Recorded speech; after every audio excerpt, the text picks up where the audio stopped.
Hi everyone, आपका मेरे इस चैनल पे तहे दिल से स्वागत है। आज हम एस्टेट टीजीटी साइंस 2022 के जो लास्ट 20 क्वेश्चंस बचे हुए हैं, आज उन्हें हम कंप्लीट करने वाले हैं। तो हम स्टार्ट करते हैं हमारे क्वेश्चन नंबर 131 से।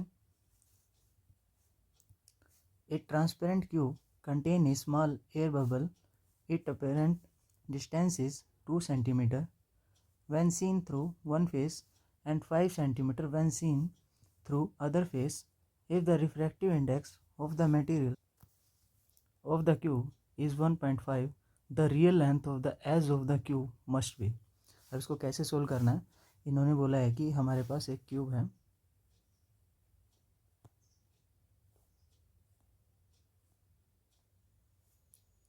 इस क्यूब के अंदर क्या रखा है, एक एयर बबल रखा है, लाइक ठीक।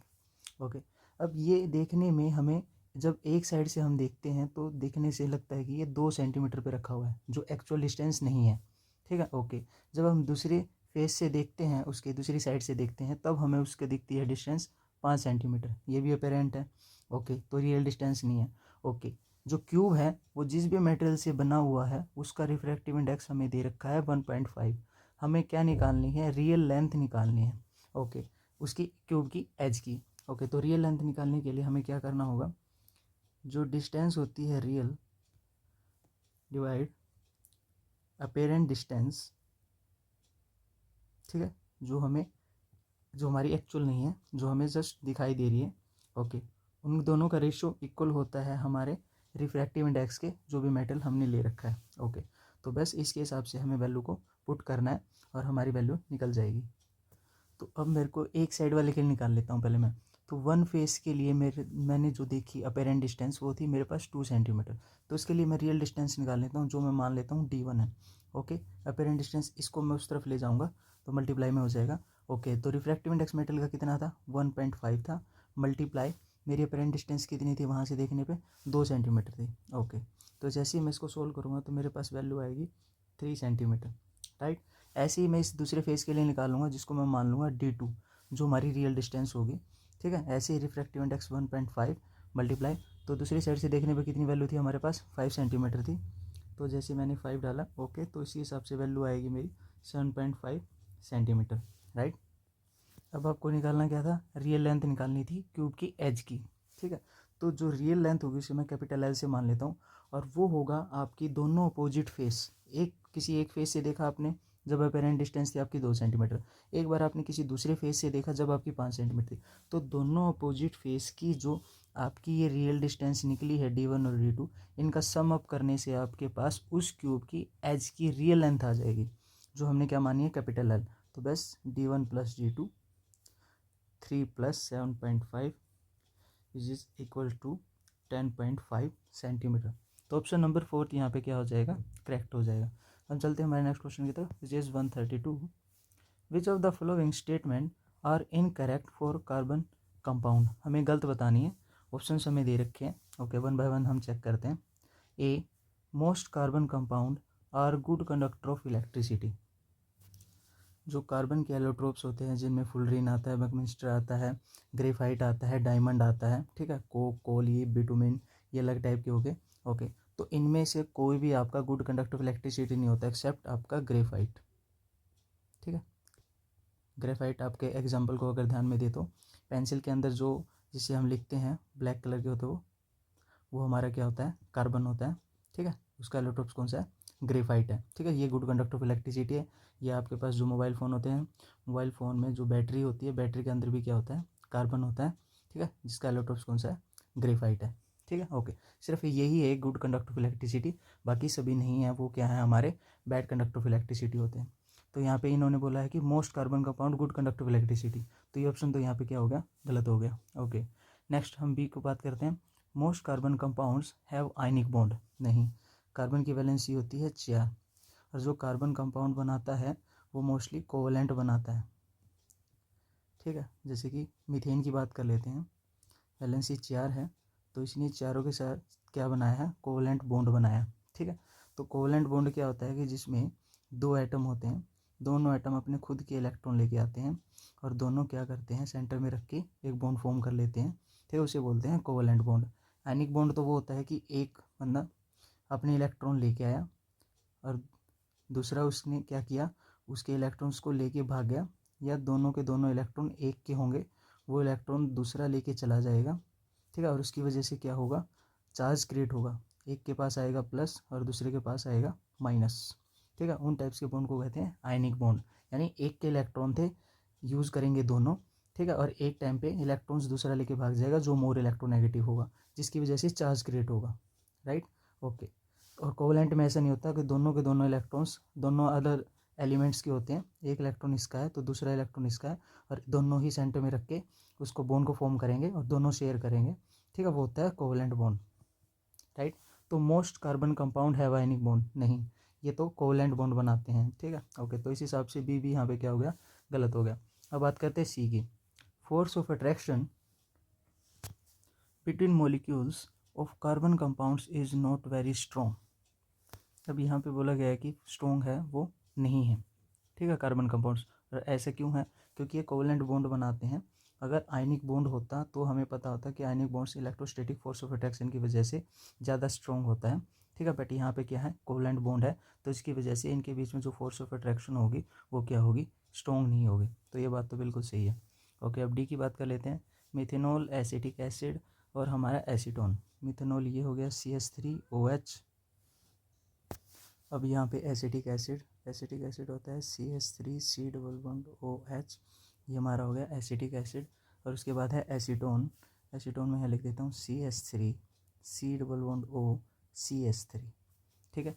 ये सारे के सारे क्या लिख रखे हैं इन्होंने, कार्बन कंपाउंड्स हैं। ऑब्वियसली बात है, इनमें कार्बन दिख रहा है, ठीक है, तो कार्बन की चेन होगी, यहाँ पे ये कार्बन से जुड़ा हुआ है फंक्शनल ग्रुप OH, यहाँ पे भी ये कार्बन से मिथाइल ग्रुप जुड़ा हुआ है, और यहाँ पे फंक्शनल ग्रुप है ये COOH, ठीक है, एसिड, ओके। ऐसे ही ये हमारा कार्बोक्सी ग्रुप है, इससे ये हमारा क्या जुड़ा हुआ है, कार्बन चेन जुड़ी हुई है ये वाली, ठीक है। तो इस हिसाब से इनमें कार्बन है और हाइड्रोजन है, तो वैसी बात है ये कार्बन कंपाउंड्स हैं, ठीक है। तो इस हिसाब से डी भी हमारा क्या हो जाएगा, करेक्ट हो जाएगा। और जो इनकरेक्ट है वो हमारा ए और बी है, तो बस ऑप्शन में देख लो ए और बी, ऑप्शन नंबर 3 हमारे यहाँ पे क्या हो जाएगा, करेक्ट हो जाएगा। हम चलते हैं हमारे नेक्स्ट क्वेश्चन की तरफ, विच इज़ 133। यहाँ पे भी क्या करना है, सिलेक्ट रॉन्ग स्टेटमेंट, ओके। तो सबसे पहले फर्स्ट ऑप्शन को देखते हैं। The storage of energy at consumer level is known as secondary productivity. ये बात तो बिल्कुल सही है। एग्जाम्पल के लिए हम यहाँ पे ले सकते हैं एनिमल बायोमास, जिसका काम क्या होता है, कंज्यूमर लेवल पे एनर्जी को स्टोर करना, और उसे दूसरे नाम से भी जानते हैं सेकेंडरी प्रोडक्टिविटी के नाम से, ओके। तो यहाँ तो ये ऑप्शन ठीक है। सेकंड ऑप्शन पे चलते हैं। In any ecosystem maximum energy is store at producer level. ये बात भी यहाँ बिल्कुल सही है। इसके लिए हम एग्जांपल ले लेते हैं प्लांट्स। जो प्लांट्स होते हैं वो क्या करते हैं, प्रोड्यूसर लेवल पे सबसे मैक्सिमम एनर्जी क्या करते हैं, स्टोर करते हैं, ओके। अब बात करते हैं ऑप्शन नंबर 3 की। इकोसिस्टम जो टर्म थी वो किसके द्वारा दी गई थी, ओडम के द्वारा। ये बात बिल्कुल गलत है, वो दी गई थी हमारी आर्थर के द्वारा 1935 में, ठीक है। तो ऑप्शन नंबर 3 यहाँ गलत है, तो यही ऑप्शन हमारा क्या हो जाएगा, करेक्ट हो जाएगा। फोर्थ ऑप्शन की तरफ देख लेते हैं। The rate at which organic molecules are formed in an autotroph is called gross primary productivity. ये बात भी यहाँ बिल्कुल सही है। ये जो ऑटोट्रोप्स होते हैं ये अपना फूड प्रिपेयर करते हैं या तो फोटोसिंथेसिस से या फिर कीमोसिंथेसिस से। अब जो अर्थ के ऊपर रहते हैं वो तो क्या करेंगे, सनलाइट से अपनी एनर्जी लेके अपना फूड को प्रिपेयर करेंगे। और जो कीमोसिंथेसिस वाले हैं जिनके पास सनलाइट नहीं पहुंचती, वो क्या करते हैं, जैसे जो मरीन में रहते हैं, समुद्र के अंदर रहते हैं जो जीव, ठीक है, वो क्या करते हैं, केमिकली अपने फूड को प्रिपेयर करते हैं। मतलब मरीन के अंदर मीथेन या H2S गैस, इनको डिकम्पोज करके इनसे जो एनर्जी मिलती है केमिकली, उससे अपना फूड प्रिपेयर करते हैं, राइट। तो इस हिसाब से ऑप्शन 4 भी हमारा क्या है, करेक्ट है। ऑप्शन 3 ही गलत था, तो इस हिसाब से ऑप्शन 3 हमारा क्या हो जाएगा, करेक्ट हो जाएगा इस क्वेश्चन के लिए। हम चलते हैं हमारे नेक्स्ट क्वेश्चन की तरफ, which is 134। Which one of the following is wrongly match, okay. अब ऑप्शन हम देख लेते हैं कौन सा सही है कौन सा गलत है। तो स्टार्ट करते हैं। सबसे पहले फर्स्ट क्वेश्चन है। फर्स्ट ऑप्शन में हमें बोल रहा है कि जो टेंडन है वो कनेक्टिव टिश्यू है। ये बात बिल्कुल सही है। जो हमारा टेंडन होता है वो एक डेंस रेगुलर कनेक्टिव टिश्यू है, रेगुलर कनेक्टिव टिश्यू है जिसका काम क्या होता है, कनेक्ट करना मसल को बोन से, muscle to bones, right. Okay, तो यहाँ तो ये करेक्ट है। अब second option, smooth muscle involuntary muscle. Okay, smooth muscle है उन्हें इन्वोल्ट्री मसल भी कहा जाता है। ये बात बिल्कुल सही है, जो स्मूथ मसल होती है वो इन्वोल्ट्री मसल की जरूरत पड़ती है। ऐसा इसलिए क्योंकि इनका जो काम होता है, ये जो फंक्शन करती हैं वो ऑटोमेटिकली करती हैं, यानी विदाउट कॉन्शियस कंट्रोल के ऑटोमेटिकली कोई भी काम कर लेती हैं, ठीक है। ओके, विदाउट कॉन्शियस कंट्रोल के। तो ऑप्शन सेकंड भी यहाँ पे करेक्ट है। चलते हैं हमारे ऑप्शन थर्ड की तरफ। जो रेड मसल्स होती हैं वो हेमोग्लोबिन से मैच करती है या नहीं करती, तो ये बात भी बिल्कुल सही है। जो रेड मसल्स फाइबर्स होती हैं वो आर रिच होती है इन मायोग्लोबिन में। ओके, ये जो मायोग्लोबिन है इसका काम होता है स्टोर करना ऑक्सीजन को, राइट। वैसे तो मोस्टली ऑक्सीजन होती है वो हमारी कहाँ जाती है, हीमोग्लोबिन हार्ट के पास, वहाँ पे हीमोग्लोबिन क्या करता है, उसको स्टोर कर लेता है, ब्लड में होता है जो हीमोग्लोबिन। और उसके बाद हमारा फंक्शन स्टार्ट होता है रेस्पिरेशन का, ऑक्सीजन इनहेल और एक्सहेल का। ओके, सिर्फ कुछ अमाउंट में ही ऑक्सीजन को स्टोर कर लिया जाता है मायोग्लोबिन के द्वारा। अब ऐसा क्यों स्टोर किया जाता है, क्योंकि जो हमारा फूड होता है ना, उसको जब ब्रेक डाउन कर दिया जाता है ना, उसके बाद वो क्या बन जाता है, C6H12O6, ये ग्लूकोज। अब इसको ब्रेक डाउन करने के लिए हमें ऑक्सीजन की हेल्प पड़ती है, जिसके बाद ये कन्वर्ट हो जाता है कार्बन डाइऑक्साइड में और वाटर में, और कुछ अमाउंट में वो एनर्जी क्या करता है, रिलीज़ करता है, जिसका हम अपनी बॉडी, हमारी जो बॉडी है वो वर्क के लिए काम करती है, मतलब कुछ भी काम करना हो तो उसके लिए वो एनर्जी यूज़ हो जाती है। तो इसी ग्लूकोज को ब्रेक डाउन करने के लिए हमने जो एनर्जी को स्टोर किया था, ऑक्सीजन को स्टोर किया था, वो ऑक्सीजन कहाँ स्टोर होती है, उस मायोग्लोबिन में स्टोर होती है, ठीक है। ओके, तो ये ऑप्शन भी हमारा करेक्ट है। ऑप्शन 4, जो ट्रोपोनिन है, ट्रोपोनिन, ये फाइब्रस प्रोटीन का है, से मैच करता है या नहीं करता, तो ये ऑप्शन तो यहाँ पे गलत है। यहाँ पे जो ट्रोपोनिन होता है वो एक ग्लोबरस प्रोटीन होता है, एक मिनट, ग्लोबुलर प्रोटीन, ठीक है। ओके, और जो फाइब्रस प्रोटीन का एग्जांपल होता है वो होता है हमारा मायोसिन, ठीक है। अगर ये मैच होता तो हम मान लेते, बट यहाँ पे ट्रोपोनिन का फाइब्रस से दे रखा है, जबकि वो ग्लोबुलर प्रोटीन होता है। तो इस हिसाब से ऑप्शन 4 ही गलत है। तो ऑप्शन 4 को ही हम क्या करते हैं, यहाँ पे करेक्ट करते हैं। तो इसका ऑप्शन क्या हो जाएगा, ऑप्शन नंबर 4। हम चलते हैं हमारे नेक्स्ट क्वेश्चन की तरफ, which is 135, the Dalton atomic theory successfully explained. Options देख लेते हैं। Law of conservation of mass, ये बात बिल्कुल सही है। जितना अमाउंट रिएक्टेंट में लेंगे उतनी प्रोडक्ट में बन जाए। अगर 100 अमाउंट लेके चल रहे हैं तो राइट में भी 100 ही अमाउंट मिल जाए, तो समझ जाना कि हमारा मास क्या है, कंजर्व है। जो किसने दिया था, डाल्टन एटॉमिक थ्योरी में दिया था। ओके, तो ये लॉ तो ठीक है। Okay, law of constant proportion, law of constant proportion बोलता है कि अगर आपने कार्बन डाइऑक्साइड बनाई है, तो जो कंपाउंड आपका बन के तैयार हुआ है कार्बन डाइऑक्साइड का, तो कार्बन का एटॉमिक मास कितना होता है, 12। ओके, एक ऑक्सीजन का एटॉमिक मास होता है 16, ऐसे दो का हो गया 32। तो इसका जो प्रोपोर्शन रेशो है वो क्या होना चाहिए, आपका फिक्स मास रेशो होना चाहिए। ये आपका डेफिनेट या फिर कांस्टेंट प्रोपोर्शन लॉ में बताया जाता है। Okay, law of radio activity, Dalton atomic theory में लॉ ऑफ रेडियो एक्टिविटी का ऐसा कोई भी वो नहीं था उन्होंने बताया हो, तो ऑप्शन नंबर 3 यहाँ गलत है। और उन्होंने क्या बोला है, डाल्टन एटॉमिक थ्योरी एक्सप्लेन किसके द्वारा किया। ओके, तो पहला भी ठीक है, सेकंड भी उसने एक्सप्लेन किया था। Fourth, law of multiple proportion, law of multiple proportion के बारे में इन्हें डाल्टन नहीं बताया था। उन्होंने बताया था कि कोई भी दो एलिमेंट ले लो आप, नाइट्रोजन ऑक्सीजन मान लो, ठीक है, ये एक से ज़्यादा आपके कंपाउंड बना सकते हैं, ये तो हमें पता ही है। ओके, नाइट्रोजन ऑक्सीजन मिलकर नाइट्रोजन मोनोऑक्साइड नाइट्रोसाइल भी बनाते हैं। N2O नाइट्रस ऑक्साइड, जिसे हम लाफिंग गैस बोलते हैं, ये भी बनाते हैं। NO2 नाइट्रोजन डाइऑक्साइड, ये भी NO2 जो हमें पता है, ठीक है। ओके, उसके बाद N2O3 ये भी बनाते हैं, N2O5 ये भी। तो इस हिसाब से आप बना सकते हो, कोई भी दो एलिमेंट लेके एक से ज़्यादा आप कंपाउंड बना सकते हो। ये बात डाल्टन ने लॉ ऑफ मल्टीपल प्रोपोर्शन में बताई थी। तो फर्स्ट, सेकंड और फोर्थ यहाँ पे करेक्ट है। अब हमें ढूंढना है कि फर्स्ट, सेकंड और फोर्थ कहाँ पे, फर्स्ट, सेकंड और फोर्थ। ऑप्शन नंबर 3 हमारा यहाँ पे क्या हो जाएगा, करेक्ट हो जाएगा। हम चलते हैं हमारे नेक्स्ट क्वेश्चन की तरफ, which is 136, which of the following metals is present in the anode mud during electrolytic refining of a copper. तो इस क्वेश्चन में बोला गया है कि आपके पास इलेक्ट्रोलाइटिक रिफाइनिंग करनी है, तो ये क्या प्रोसेस है, इलेक्ट्रोलाइसिस प्रोसेस है। इलेक्ट्रोलाइसिस में क्या होता है कि आपको एक कंटेनर लिया जाता है, उस कंटेनर के अंदर आपको एक सॉल्यूशन लेना होता है और 2 रोड लगानी होती हैं, ठीक है, ओके। अब इलेक्ट्रोलाइसिस में हमें करना क्या है, यहाँ पे दे रखा है कॉपर की रिफाइनिंग करनी है, तो एक रोड को तो हमें लेना है प्योर कॉपर और एक रोड को लेना है हमें इम्प्योर, जिसकी हमें क्या करनी है, रिफाइनिंग करनी है, ओके। तो मैं यहाँ पे जो लेफ़्ट साइड में है इसको एनोड मानता हूँ, ओके। तो बैटरी से मैं यहाँ पे कनेक्ट करूँगा, ओके। तो बैटरी से जैसे कनेक्ट करूँगा तो ये हमारी जो लेफ़्ट वाली है ये एनोड, ये हमारी क्या होगी, इम्प्योर कॉपर होगी, इम्प्योर, ठीक है, जिसे हमें क्या करना है, रिफाइन करना है।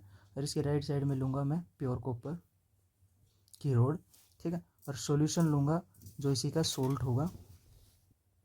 अब ये जो राइट साइड प्योर कॉपर लिख ले रखी है ये हम ले लेंगे कैथोड की रोड, ठीक है, प्योर कॉपर की, ओके। जो इम्प्योर कॉपर था ये हमारी एनोड की हो जाएगी।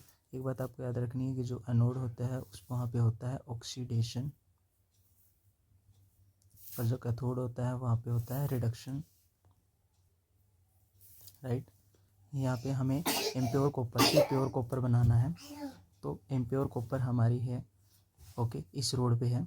तो इस रोड पे अगर इसका ऑक्सीडेशन होगा तो कॉपर से कहाँ जाएगी, कॉपर 2+ की फॉर्म में जाएगी और 2 इलेक्ट्रॉन लूज़ कर जाएगी इस रोड पे, और कॉपर 2+ की फॉर्म में यहाँ पे सॉल्यूशन में आ जाएगी, राइट, ओके। फिर उसके बाद इसी का क्या होगा, रिडक्शन होगा, तो फिर ये क्या करेगी, फर्दर इस सॉल्यूशन से निकल के 2 इलेक्ट्रॉन लेके किसकी फॉर्म में, कॉपर की फॉर्म में यहाँ पे इस रोड पे क्या हो जाएगी, स्टिक हो जाएगी। तो एक टाइम ऐसा आएगा ये रोड क्या हो जाएगी, थिक हो जाएगी और ये थिन होती चली जाएगी, पतली हो जाएगी और धीरे धीरे ये क्या हो जाएगी, ख़त्म होने लगेगी, ये रोड होने लगेगी, ठीक है। अब बात आती है कि यहाँ पे बहुत सारे एलिमेंट्स दे रखे हैं, ठीक है, ओके। इनको देखने के लिए आपको क्या करना होगा, इलेक्ट्रोकेमिकल सीरीज़ याद होनी चाहिए।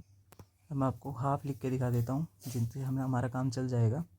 कोई इंसान सिल्वर लेने पटियाला आया था, ठीक है, और इनसे ऊपर होता है हमारा ये एल्यूमिनियम और हमारा सोडियम, ठीक है, ओके। यहाँ होता है एल्यूमिनियम सोडियम और ये हमारा एक और है जिंक, ये सारे हमारे ऊपर ही होते हैं, ठीक है, ओके। हाइड्रोजन से ऊपर होते हैं, हाइड्रोजन का इलेक्ट्रोड पोटेंशियल कितना होता है, 0 होता है।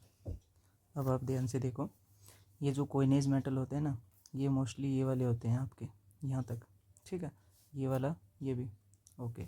अब बात यहाँ पे आती है कि हमारा जो कोइनेज मेटल है ना, इनमें जो इम्प्योरिटी मिलेगी ना वो इन्हीं में से कोई सी मिलेगी, ठीक है, ओके। इनके ऊपर जो भी होती है ना ये वाली नहीं मिलेगी आपकी इम्प्योरिटी, ठीक है, ओके। तो ये वाली नहीं मिलेगी, तो ये क्योंकि ये सबसे ज़्यादा रिएक्टिव होते हैं, एल्यूमिनियम सोडियम जिंक वाले इनसे ज़्यादा रिएक्टिव होते हैं। तो ये वाले क्या करेंगे, ये रिएक्टिव हैं तो ये अपने इलेक्ट्रॉन्स पहले लूज़ करके इस सॉल्यूशन में क्या रहेंगे, आयंस की फॉर्म में डिसोल्व रहेंगे, ये फिर उसके बाद कहीं नहीं जाएंगे, ठीक है। तो एल्यूमिनियम भी कैंसिल हो गया हमारा, सोडियम भी कैंसिल हो गया और हमारा जिंक भी कैंसिल हो गया। अब बचता है गोल्ड, ओके। अब गोल्ड और कॉपर की बात है, तो यहाँ पे मैं मान लेता हूँ कि जो रोड थी इम्प्योर वाली इसमें गोल्ड और कॉपर है, ओके। कॉपर भी आया, कॉपर 2+ की फॉर्म में इस सॉल्यूशन में आ गया और उसके बाद गोल्ड भी आ गया, इस सॉल्यूशन में आ गया, राइट, ओके। गोल्ड भी आ गया, गोल्ड का हमारा ये रहा AU गोल्ड। अब बात यहाँ आती है कि कॉपर है जो वो क्या है, इससे ऊपर है ना इलेक्ट्रोकेमिकल सीरीज में, तो इससे ऊपर है तो ये क्या है, मोर रिएक्टिव है, ओके। उसके बाद नीचे क्या है, ये है, तो ये तो जाने से रहा है यहाँ पे राइट साइड रिडक्शन करने कैथोड के पास, ठीक है। ये AU तो सिर्फ कॉपर ही जा पाएगा क्योंकि मोर रिएक्टिव है, तो ये जाके यहाँ पे क्या हो जाएगा, इस पर स्टिक हो जाएगा और इसका रिडक्शन हो जाएगा। और जो गोल्ड होगा ना हमारा वो नहीं जा पाएगा क्योंकि वो लेस रिएक्टिव है, तो वो यहाँ पे सॉल्यूशन में यहाँ पे नीचे प्रेसिपिटेट की फॉर्म में क्या हो जाएगा, नीचे इकट्ठा हो जाएगा, ठीक है, PPT की फॉर्म में, ठीक है। और यही हमारे से पूछा गया था कि एनोड मड, ठीक है, कौन सा प्रेजेंट होगा, कौन सा मेटल प्रेजेंट होगा, ठीक है, तो वो कौन सा होगा, हमारा गोल्ड होगा जो यहाँ पे नीचे PPT की फॉर्म में बैठ जाएगा। तो ऑप्शन नंबर सेकंड हमारा क्या हो जाएगा, करेक्ट हो जाएगा। हम चलते हैं हमारे नेक्स्ट क्वेश्चन की तरफ, which is 137, which of the following crop is not suitable for loamy soil. सबसे पहले लोमी सोइल की बात कर लेते हैं। जो लोमी सोइल होती है वो किस किस का मिक्सचर होती है आपकी, एक तो सैंड, स्लेट, और क्ले, इनका मिक्सचर होती है। इसमें सबसे ज़्यादा क्या होते हैं, न्यूट्रिएंट्स होते हैं, ठीक है। ये मॉइस्चर को क्या कर लेती है, रिटेन कर लेती है, मॉइस्चर को, मतलब वाटर वेपर्स को, ठीक है, उनको रिटेन करके रखती है। ओके, अब बात आती है जो ये लोमी सोइल होती है, इसमें कौन कौन सी फसल आप क्या कर सकते हो, उगा सकते हो। तो उसमें आती है एक तो आपकी wheat, sugar cane, cotton, jute और पल्स की, ठीक है। ओके, तो ये सब आप क्या कर सकते हो, इस लोमी सोइल में ग्रो कर सकते हो। ओके, तो ऑप्शन में ऑटोमेटिक कैंसिल हो जाएंगे हमारी, वीट हो गई कैंसिल, पल्स हो गई कैंसिल, ओके, कॉटन वाली कैंसिल होगी, बची पैडी वाली। तो यही ऑप्शन हमारा क्या हो जाएगा, करेक्ट हो जाएगा, ऑप्शन नंबर सेकंड। अब बात आती है पैडी किस में आती है, पैडी जो राइस वाली होती है, ओके, इसके लिए सबसे ज़्यादा पानी की ज़रूरत पड़ती है। तो पानी को लॉन्ग टाइम के लिए जो स्टोर करके रखती है ना मिट्टी, वो होती है हमारी एलुवियल क्ले सोइल, ठीक है। ये बेस्ट होती है हमारी राइस के लिए, यानी पैडी के लिए, राइट। तो ऑप्शन नंबर सेकंड यहाँ पे हमारा करेक्ट हो जाएगा, जो लोमी सोइल के लिए सुटेबल नहीं है। ओके, अब चलते हैं नेक्स्ट क्वेश्चन की तरफ, which is 138। The element which is not common between the compound called baking soda and soda S. Okay, तो बेकिंग सोडा क्या होता है, हमारा मीठा सोडा होता है, ओके, NaHCO3, जिसे हम बोलते हैं सोडियम बाइकार्बोनेट, ठीक है, मीठा सोडा, बेकिंग सोडा, ओके। अब आती है सोडा एस, ये होता है हमारा Na2CO3, जिसे हम बोलते हैं सोडियम कार्बोनेट, ठीक है। इसमें कुछ वाटर के मोलिक्यूल्स बना दिए जाए तो वो हो जाएगा हमारा वाशिंग सोडा, राइट। ओके, हम दोनों में कॉमन बताना है कि क्या नहीं है कॉमन, कौन सा एलिमेंट कॉमन नहीं है। तो ये सोडियम भी है, कार्बन भी है, ऑक्सीजन भी है, सिर्फ मिसिंग है तो हाइड्रोजन एलिमेंट मिसिंग है इन दोनों कंपाउंड में से। तो इसलिए ऑप्शन नंबर फर्स्ट हमारा क्या हो जाएगा, करेक्ट हो जाएगा, हाइड्रोजन। चलते हैं हमारे नेक्स्ट क्वेश्चन की तरफ, which is 139। Which of the following equation does not represent a simple harmonic motion. यहाँ पे जो सिंपल हार्मोनिक मोशन की इक्वेशन होती है वो क्या होती है, रिस्टोरिंग फोर्स डायरेक्टली प्रोपोर्शनल होता है माइनस वाई के फ्रॉम इक्विलिब्रियम पोजीशन से। यहाँ पे जो वाई है ये आपकी डिस्प्लेसमेंट है, ठीक है। ओके, अब इसे हम ये ऐसे भी ले सकते हैं कि जो एक्सेलरेशन होती है वो डायरेक्टली प्रोपोर्शनल होती है माइनस वाई के। अब ऐसा क्यों, क्योंकि मेरे को पता है जो डिस्प्लेसमेंट होती है, ठीक है, अगर डिस्प्लेसमेंट वाई बोल रहा हूँ, अगर वो टाइम के अकॉर्डिंग चेंज हो रही है, ठीक है, तो उसे हम क्या बोलते हैं, स्पीड बोलते हैं। ओके, अगर एक और मैं क्या करूँ, स्पीड को चेंज करूँ टाइम के अकॉर्डिंग, तो फिर वो क्या बन जाती है, एक्सेलरेशन बन जाती है। तो यही बात मैं बोल रहा हूँ, ठीक है। तो इसे मैं क्या लिख सकता हूँ, acceleration directly proportional to minus Y के। अब देखते हैं यहाँ पे जो इक्वेशन ऑफ मोशन दे रखी है, ये बोल रहा है कि कौन सी इक्वेशन सिंपल हार्मोनिक मोशन को रिप्रेजेंट नहीं करती। ओके, तो एक करके देख लेते हैं, बाकी अपने वाले सोल्व हो जाएंगे। ओके, तो फर्स्ट वाली हम देख लेते हैं किसी भी एक इक्वेशन को उठा के। ओके, अगर मैं मान लेता हूँ वाई इक्वल्स टू क्या है, ए साइन ओमेगा टी है, राइट। ओके, तो मैं इसका क्या करता हूँ, फर्स्ट डेरिवेटिव करता हूँ, डी वाई अपॉन में डी टी, टाइम के अकॉर्डिंग। ओके, तो इसकी इक्वेशन का क्या बन जाएगा, फर्स्ट डेरिवेटिव करने के बाद A omega cos omega T, right. Okay, जैसे ही मैं इसका सेकंड डेरिवेटिव करता हूँ टाइम के अकॉर्डिंग, अब ये बन गई ना एक्सेलेरेशन, इसीलिए बोल रहा था मैं ये, ठीक है। तो ये बन गया एक्सेलेरेशन।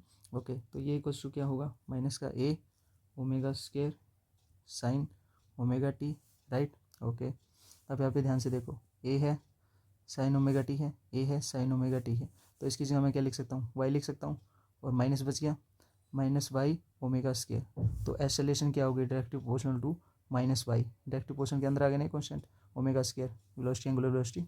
ओके, तो इस हिसाब से ये ए के लिए हो गया हमारा। ऐसे ही मैं कोस के लिए निकाल सकता हूँ, वाई इक्वल्स टू ए, यहाँ पे बी दे रखा है तो बी के लिए निकाल लेते हैं हम, Y equals to B cos omega T. Okay, तो जैसे मैं फर्स्ट डेरिवेटिव करूँगा टाइम के रिस्पेक्ट में, तो मेरी स्पीड या वेलोसिटी बन जाएगी। ओके, तो उसके बाद मेरी वैल्यू आएगी माइनस का बी हमारा डब्लू कोस, सॉरी यहाँ होगा साइन का माइनस कोस, कोस का माइनस साइन, ठीक है, डेरिवेटिव, तो sign omega T, right. Okay, इसका फर्दर से मैं क्या करूँगा, डिफरेंट डेरिवेटिव करूँगा, सेकंड डेरिवेटिव टाइम के अकॉर्डिंग। ओके, अब बन गई एक्सेलेरेशन, राइट।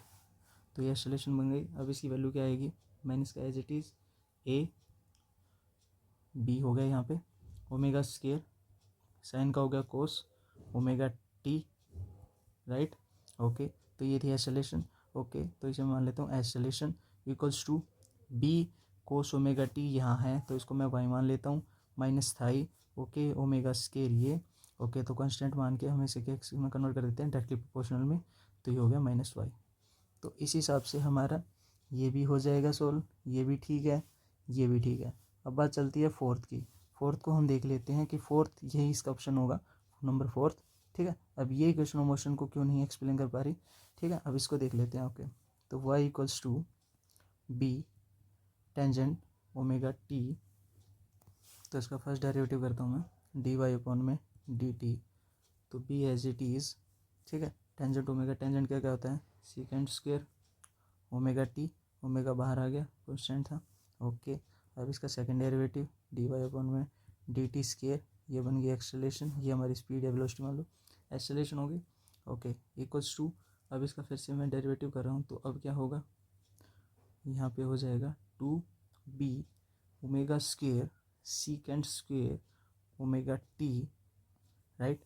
ओके, उसके बाद ये इसमें कन्वर्ट हो जाएगा टेंजेंट ओमेगा टी, ठीक है। ओके, तो अब आप देख सकते हो इसको मैं किसी भी हालत में कन्वर्ट नहीं कर पा रहा क्योंकि ये वाला फैक्टर ऐड ऑन हो रहा है एक्स्ट्रा, ठीक है। तो मैं कन्वर्ट नहीं कर पा रहा किस में, इस फॉर्मूले में, acceleration direct proportional to minus Y में। तो इस हिसाब से यही जो फोर्थ है ऑप्शन हमारा, यही सिंपल हार्मोनिक मोशन को क्या नहीं रिप्रेजेंट कर पा रहा, ठीक है। तो ऑप्शन फोर्थ यहाँ पे क्या हो जाएगा, करेक्ट हो जाएगा। हम चलते हैं हमारे नेक्स्ट क्वेश्चन की तरफ, which is 140, which of the planet has the largest number of satellite. अब इसको सोल्व करने के लिए सबसे पहले हम देखेंगे जो हमारा सैटर्न है, ठीक है, सोलर सिस्टम में जो सैटर्न है उसके पास नेचुरल सैटेलाइट कितने हैं अभी करंट में, 146 हैं। उसके बाद जो जुपिटर है सेकंड लार्जेस्ट है, इसके पास अब कितने हैं, 79 सैटेलाइट हैं। ओके, उसके बाद जो हमारा मार्स है उसके पास 2 हैं, ओके, फोगोस और डिमोस। ओके, लास्ट है ये हमारा ऑप्शन में दे रखा है थर्ड ऑप्शन मरकरी, इसके पास एक भी नहीं है हमारे पास कोई सैटेलाइट। ओके, तो इस हिसाब से हमें क्या पूछा गया था, लार्जेस्ट नंबर ऑफ सैटेलाइट पूछे गए थे।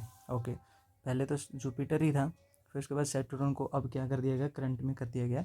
तो इस हिसाब से हम क्या कर लेते हैं, इन दोनों को काउंट कर लेते हैं। इन्होंने ऑप्शन में क्या कर रखा है, दोनों को इंक्लूड कर रखा है लार्जेस्ट में।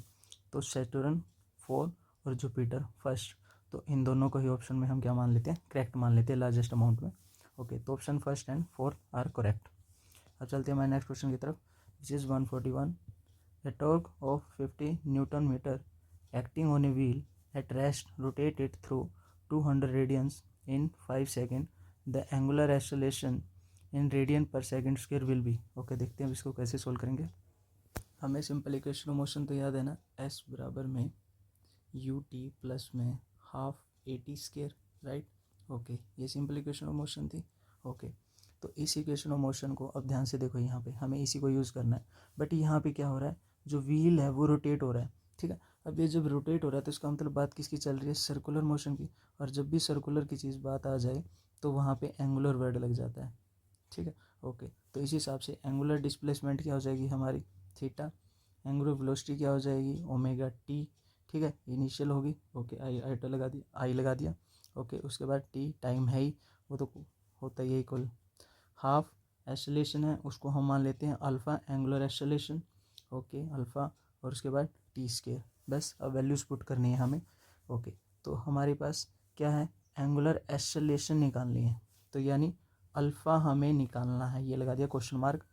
टी की वैल्यू कितनी है हमारे पास, 5 सेकेंड, तो ये कर देता हूँ हाफ अल्फ़ा और उसके बाद 5 का स्क्वायर प्लस उसके बाद यहाँ पे टी की वैल्यू 5 मल्टीप्लाई इनिशियल वेलोसिटी हमारे पास कितनी है, इनिशियल वेलोसिटी हमारे पास 0 रेडियन पर सेकंड है। ऐसा क्यों, क्योंकि स्टार्टिंग में व्हील कहाँ था, एट रेस्ट पे था, तो इनिशियल वेलोसिटी हमारी क्या हो जाएगी, 0 रेडियन पर सेकंड हो जाएगी।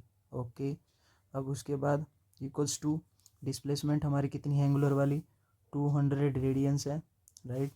तो ये होगी हमारी 200 रेडियंस। बस जस्ट अब आपको इसको सोल्व करना है। तो 200 इक्वल्स टू, ये 0 की 5 से मल्टीप्लाई होगी तो 0 प्लस हाफ 5 का स्क्वायर 25, ये अल्फ़ा। ओके, उसके बाद जैसे मैं इसको सोल्व करूँगा 200 इक्वल्स टू, ये इसको सोल्व करने के बाद यहाँ से 12.5 alpha, alpha equals to 200 divide by 12.5। इसको सोल्व करने के बाद हमारी वैल्यू आएगी 60 रेडियन पर सेकेंड स्क्वायर, ठीक है, जो कि एक्सेलरेशन की यूनिट होती है। ठीक है, तो ऑप्शन नंबर 4 यहाँ पे हमारा क्या हो जाएगा, करेक्ट हो जाएगा। हम चलते हैं नेक्स्ट क्वेश्चन की तरफ।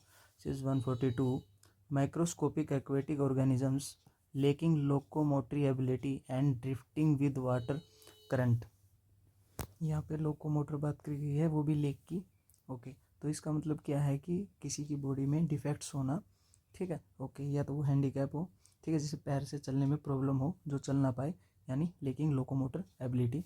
ओके, अब बात बतानी है हमें कौन सा ऐसा है, अगर उसे प्रॉब्लम है चलने में, तो वो वाटर के साथ कैसे ड्रिफ्ट करेगा। ऐसे ऑर्गेनिजम्स की बात करनी है, वो भी कौन सा होना चाहिए, माइक्रोस्कोपिक होना चाहिए। तो ऑप्शन नंबर सेकंड यहाँ पे हमारा क्या हो जाएगा, करेक्ट हो जाएगा। ये जो प्लांक्टन है ये माइक्रोस्कोपिक ऑर्गेनिजम्स हैं, ये अपने आप मूव नहीं कर सकते, क्यों, लोकोमोटर डिसेबिलिटी है, जिसकी वजह से ये क्या करेंगे, वाटर का करंट जिस साइड फ्लो होगा तो उसी अकॉर्डिंग ये क्या करने लगते हैं, उनकी हेल्प से वहाँ पे फ्लो करने लगते हैं, उस साइड ड्रिफ्ट करने लगते हैं। ठीक है, तो ऑप्शन नंबर सेकंड यहाँ पे करेक्ट हो जाएगा। अब 1 बाय 1 और बाकी ऑप्शंस को भी हम देख लेते हैं। जो हमारा प्लेस्टन है ये हमारा कौन सा होता है, ये हमारा मैक्रोस्कोपिक ऑर्गेनिज्म होता है, मैक्रोस्कोपिक। ठीक है, इसमें ऑप्शन में हम दे सकते हैं सेल्विनिया। ठीक है, ये जो ऑर्गेनिजम्स होते हैं ये आते हैं आपके, जो एयर और वाटर का सरफेस लेवल होता है, ठीक है, बिल्कुल थिन वाला, बिल्कुल थिन सरफेस लेवल एयर का और वाटर का, वहाँ पे ये पाए जाते हैं। ठीक है, तो उनके हिसाब से ये फ्लो करते हैं और जब जाके ये मूव करते हैं। ठीक है, तो ये प्लेस्टन का हो गया। ओके, उसके बाद आता है नेक्टन। नेक्टन ये एक्टिव स्विमिंग ऑर्गेनिजम्स होते हैं, लाइक फिश, वेल, स्क्विड। ठीक है, इन्हें वाटर करंट की किस साइड मूव कर रहा है उनसे कोई लेना देना नहीं है, ये मूव करते हैं इंडिपेंडेंटली। ठीक है, ये इंडिपेंडेंट होते हैं वाटर करंट के। ओके, उसके बाद आता है सेस्टन। सेस्टन होते हैं हमारे माइक्रोस्कोपिक पार्टिकल, माइक्रोस्कोपिक पार्टिकल। ठीक है, इनमें जो लिविंग ऑर्गेनिजम्स होते हैं वो आपके लिविंग भी होते हैं और नॉन लिविंग भी होते हैं। लिविंग में आ गया आपका प्लैंकटन और नॉन लिविंग में आता है आपका डेट्रिटस। ठीक है, ओके, तो ऑप्शन नंबर सेकंड ही हमारा यहाँ पे क्या हो जाएगा, करेक्ट हो जाएगा, जिसमें लोकोमोटर डिसेबिलिटीज़ होती हैं। ठीक है, जो वाटर के फ्लो की ही तरफ ही मूव कर पाते हैं। ओके, हम चलते हैं हमारे नेक्स्ट क्वेश्चन की तरफ, which is 143। A very thin transparent film of soap bubble जिसकी thickness goes to tends to 0 is seen under reflection of white light, then the colour of the film appears to be. अभी कह रहा है कि जब भी हम soap होती है, तो सोप है जो, वो जब उसके बबल्स बनते हैं, झाग बनते हैं, तो उसकी जो एक थिन लेयर ट्रांसपेरेंट फिल्म है, ठीक है, उसकी थिकनेस कितनी है, टेंस टू 0 है। ठीक है, ओके, तो जो वाइट लाइट उस पर पड़ेगी उसके बाद वो रिफ्लेक्ट होकर हमारी आंखों की रेटिना पे बनेगी, वहाँ पे क्या बनाएगी, इमेज बनाएगी। ओके, अब बात कह रहा है कि तो उस टाइम पे जो कलर होगा उस फिल्म का वो कैसा दिखाई देगा। तो ऑप्शन में है हमारा option number second, black colour दिखाई देगा। अब ब्लैक कलर क्यों दिखाई दे रहा है, वो ड्यू टू डिस्ट्रक्टिव इंटरफेरेंस की वजह से, डिस्ट्रक्टिव इंटरफेरेंस की वजह से। अब डिस्ट्रक्टिव इंटरफेरेंस क्या होता है कि जब भी कोई एक वेव है, एक आ रही है आपकी डिस्ट्रक्टिव वे से और एक वेव है आपकी कंस्ट्रक्टिव वे से, ठीक है, और जब दोनों का कॉम्बिनेशन होगा तो हमारा डिस्ट्रक्टिव इंटरफेरेंस कैसे बनेगा, कुछ ऐसा बनेगा, लाइक जिसका एम्पलीट्यूड क्या हो जाएगा, डिक्रीज हो जाएगा, राइट। ओके, अब यहाँ पे डिस्ट्रक्टिव इंटरफेरेंस को अगर इक्वेशन से समझें तो कंडीशंस क्या होगी, 2 mu T cos R equals to N lambda, जहाँ पे एन इंटीजर वैल्यू है 0 से लेकर अप टू सोन, और लैम्डा यहाँ पे क्या है, उस लाइट की वेवलेंथ है। ओके, म्यू क्या है यहाँ पे आपका जो फिल्म है उसका रिफ्रैक्टिव इंडेक्स है। Okay, refractive index. Okay, T यहाँ क्या है, थिकनेस है, जो यहाँ पे उस थिन फिल्म की क्या दे रखी है, टेंस टू 0 है।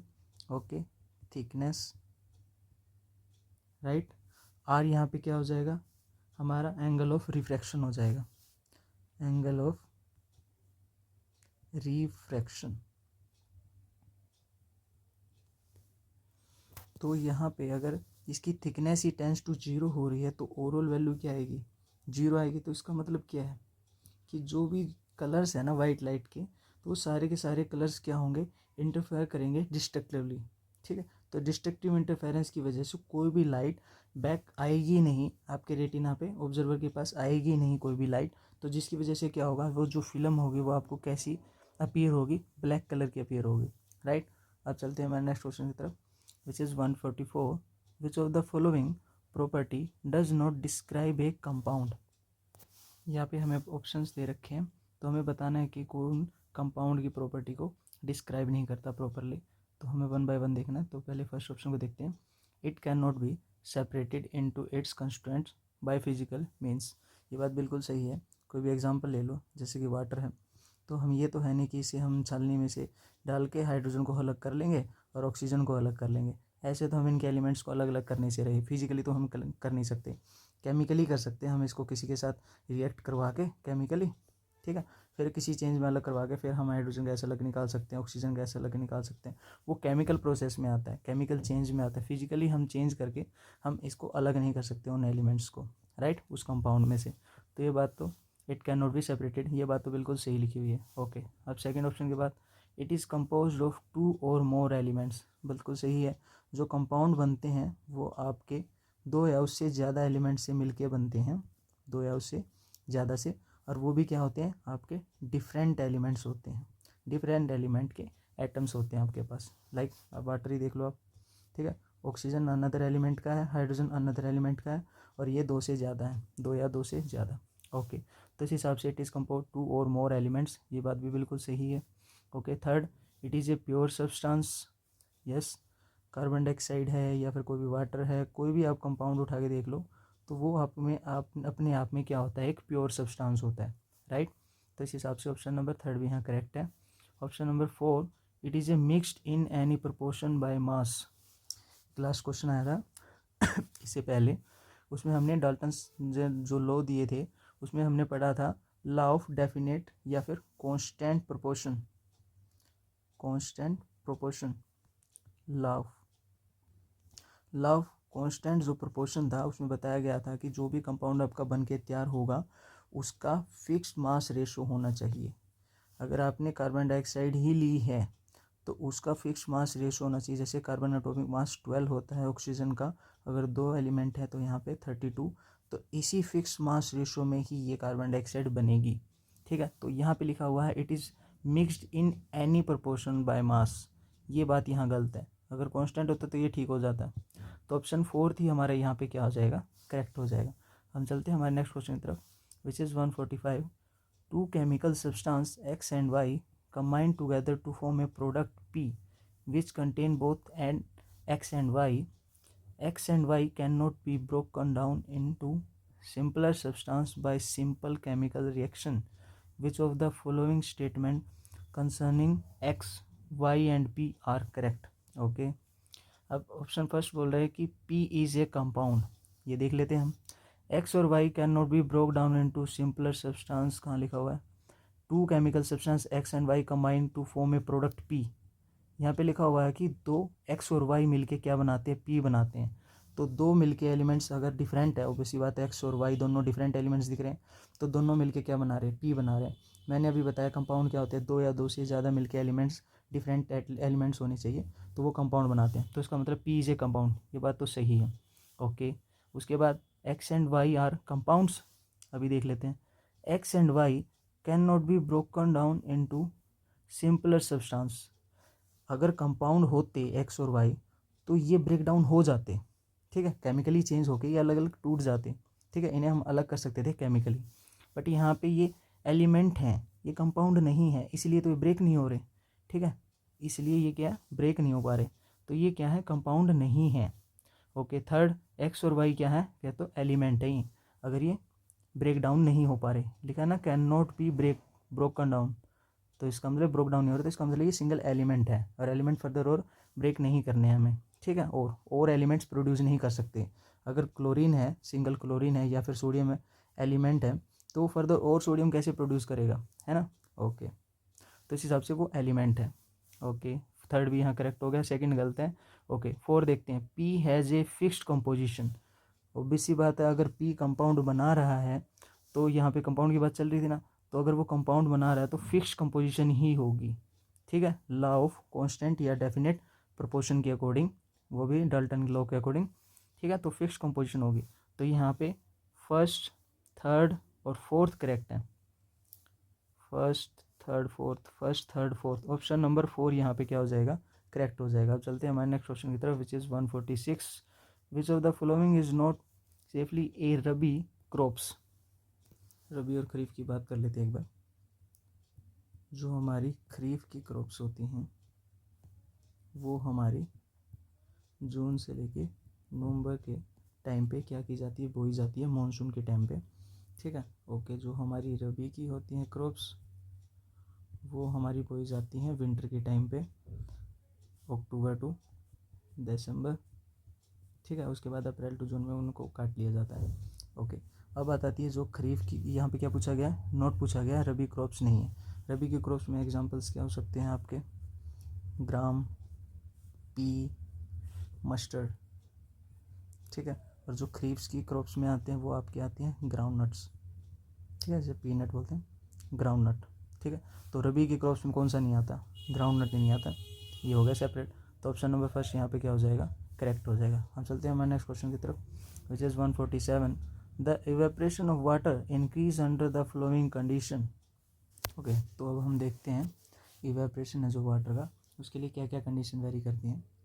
तो सबसे पहले जो इवेपरेशन होता है वो क्या होता है, इवेपरेशन एक सरफेस फिनोमेना है। सरफेस फिनोमेना है मीन्स अगर वाटर को अपनी लिक्विड स्टेट छोड़ के वेपर स्टेट में जाना है, वाटर को अपनी वेपर स्टेट में जाना है, गैसीय स्टेट में जाना है, तो उसको सरफेस पे होना होगा। तो सरफेस पे क्या करेगा वो, सरफेस पे जो भी वाटर के ड्रॉपलेट्स होंगे लिक्विड स्टेट में, वो क्या करेगी, एटमॉस्फेयर से एनर्जी को गेन करके, और वो कहाँ कन्वर्ट हो जाएंगी, गैसीय स्टेट में कन्वर्ट हो जाएंगी अपनी लिक्विड स्टेट को छोड़ के, उसे बोलते हैं इवेपरेशन। अब इवेपरेशन की बहुत सारी कंडीशंस हैं। इवेपरेशन कैसे कैसे इंक्रीज़ कर सकते हैं हम, एक तो सरफेस एरिया से। अगर सरफेस एरिया हम जितना ज़्यादा इंक्रीज़ करेंगे तो ऑटोमेटिक है इवेपरेशन आपका क्या हो जाएगा, इंक्रीज़ हो जाएगा। ओके, सेकंड, टेम्परेचर से। जितना ज़्यादा टेम्परेचर आप इंक्रीज़ करोगे तो वो वाटर के लिक्विड्स क्या होंगे, वे अपनी लिक्विड स्टेट को छोड़ के गैसीय स्टेट में चले जाएंगे, इवेपरेशन बढ़ जाएगा। Okay, humidity. ह्यूमिडिटी होती है कि एटमॉस्फेयर में वाटर के वेपर्स मॉलिक्यूल्स क्या होंगे, ज़्यादा होंगे, तो हमें ह्यूमिडिटी कम लेनी है, ठीक है। तो जितनी कम ह्यूमिडिटी होगी तो उतना ही ये लिक्विड स्टेट को, वाटर अपनी लिक्विड स्टेट को छोड़ के गैसीय स्टेट में यानी वेपर स्टेट में जा पाएंगे, ठीक है। तो ह्यूमिडिटी कम होनी चाहिए। फोर्थ, आपके लिए इवेपरेशन के लिए उस वाटर के लिए वाइंड का क्या होना चाहिए, इंक्रीज़ होनी चाहिए वाइंड स्पीड, ठीक है। वाइंड स्पीड अगर जितनी ज़्यादा होगी तो ऑटोमेटिक क्या होगा, इवेपरेशन ज़्यादा होगा। तो इस हिसाब से ऑप्शन हमें देखने हैं। ऑप्शन नंबर सेकंड यहाँ पे क्या हो जाएगा, करेक्ट हो जाएगा। सरफेस एरिया ज़्यादा तो और राइज इन टेम्परेचर, तो सरफेस एरिया और टेम्परेचर ज़्यादा होगा तो इवेपरेशन बढ़ेगा। ओके, तो चलते हैं नेक्स्ट क्वेश्चन की तरफ, which is 148। In fluid mosaic model of plasma membrane.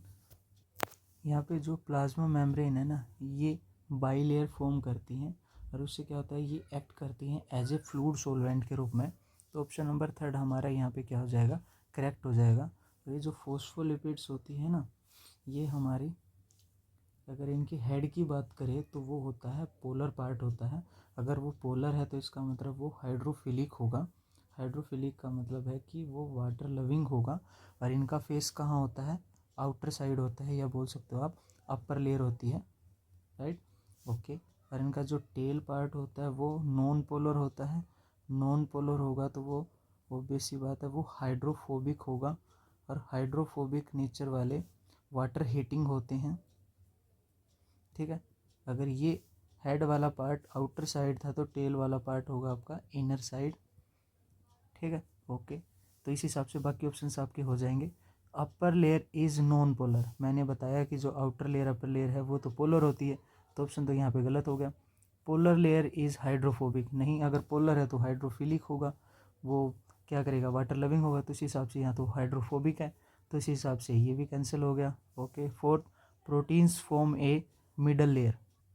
यहाँ पे जो प्रोटीन्स होती हैं वो मिडल लेयर यानी वो बाई लेयर के साथ ही क्या होती है, अटैच होती हैं, वो अलग से कोई मिडल लेयर फॉर्म नहीं करती, तो इस हिसाब से फोर्थ भी यहाँ पे गलत हो गया। अब ऑप्शन थर्ड था वो हमारा करेक्ट हो जाएगा।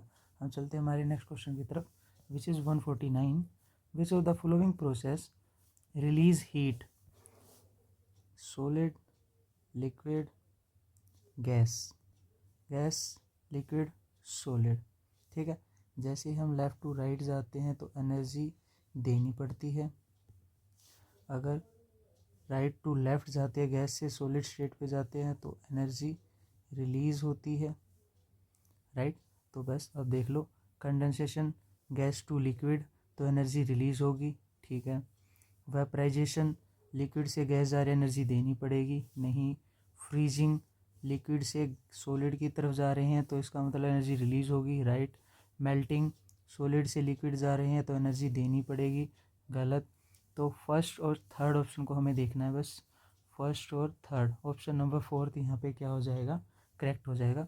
चलते हैं हमारे नेक्स्ट क्वेश्चन की तरफ, विच इज़ 150, लास्ट क्वेश्चन है हमारा। Which of the following would weight the highest.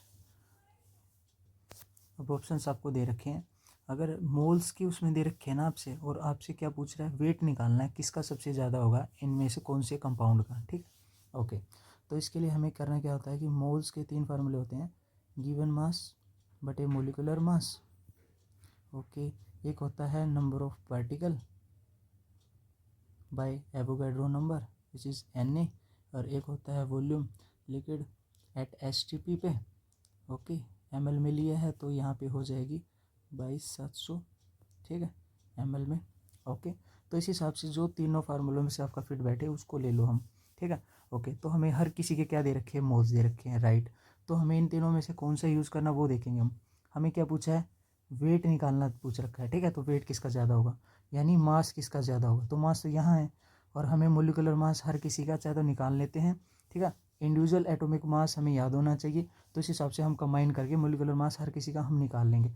तो इस हिसाब से हम कौन सा फॉर्मूला यूज़ करेंगे, ये वाला यूज़ करेंगे, moles equals to given mass बटे मोलिकुलर मास, राइट। तो हर किसी के सबसे पहले हम मोलिकुलर मास निकाल लेते हैं, ठीक है। तो हर किसी का एटॉमिक मास, एक कार्बन का एटॉमिक मास कितना होता है 12, ऐसे कितने दे रखे हैं 12 ही दे रखे हैं, ओके। प्लस एक हाइड्रोजन का एटॉमिक मास 1, ऐसे कितने दे रखे हैं 22, प्लस एक ऑक्सीजन का 16, ऐसे कितने दे रखे हैं 11, ओके। तो अब इसको सोल्व करते हैं, ये हो गया हमारा 144, 22, 176, ओके, 6 6 10 2 12, तो ये हो गया हमारा 342, ठीक है, ग्राम पर मोल। ये हमारे निकल गए सुक्रोज के। ऐसे हमें कैल्शियम कार्बोनेट के निकालने हैं। कैल्शियम कार्बोनेट का कितना होता है, कैल्शियम का 40, कार्बन का 12, ऑक्सीजन का एक का 16, ऐसे हो गया 48, तो इसको नियर अबाउट हो गया हमारा 100, ठीक है, ग्राम पर मोल। ऐसे ही हमें निकालने हैं कार्बन डाइऑक्साइड के, कार्बन डाइऑक्साइड 12 से हो गए 32 इक्वल्स टू होगा 44 ग्राम पर मोल, राइट। ऐसे ही वाटर का 1 इंटू 2 प्लस 16 इक्वल्स टू होगा 18 ग्राम पर मोल, राइट। हर किसी के मैंने क्या निकाल लिया, मोलिकुलर मास निकाल लिया। अब हमें क्या करना है, मोल्स दे रखे हैं और हर किसी का मास निकल जाएगा, राइट। तो सबसे पहले फर्स्ट वाले का निकालते हैं। मास निकालने के लिए मोल्स इंटू मोलिकुलर मास, बस इसको यहाँ पे लेके जाना मल्टीप्लाई में, तो मास निकल जाएगा। तो पहले वाले का मास निकाल लेते हैं, मास फर्स्ट, तो क्या निकलेगा, मोल्स कितनी देर के 0.2 मल्टीप्लाई 342, ठीक है। मोल से मोल कैंसिल आउट, तो यूनिट क्या आएगी, ग्राम में आएगी, 68 हमारी वैल्यू आ जाएगी, राइट, ओके। सेकंड के लिए क्या आएगा, मास सेकंड वाले का आएगा हमारे पास 0.2 मल्टीप्लाई 100 है, ओके, तो इसकी वैल्यू निकल आएगी 200 समथिंग, ओके। ऐसे ही मास थर्ड की वैल्यू 0.2, इसकी वैल्यू कितनी है 42, इसकी होगी 88, ओके। ऐसे ही मास हमारे पास फोर्थ के लिए निकल के आ जाएगा 0.2 इंटू 18, ये आ गया हमारे पास, राइट, यहाँ पे है हमारे पास वैल्यू 10, ठीक है। तो इसके हिसाब से ये वैल्यू आएगी हमारे पास 180, राइट। तो सबसे ज़्यादा मास आपको किसका दिख रहा है? 200, ठीक है। तो इसका मतलब ऑप्शन नंबर यहाँ पे कैल्शियम कार्बोनेट ही क्या होगा, इसका वेट क्या होगा, सबसे ज़्यादा होगा। तो ऑप्शन नंबर सेकंड यहाँ पे क्या हो जाएगा? करेक्ट हो जाएगा। अगर आपको ये वीडियो अच्छी लगे तो इसे ज़्यादा से ज़्यादा शेयर करें ताकि औरों को भी हेल्प हो सके। Thank you.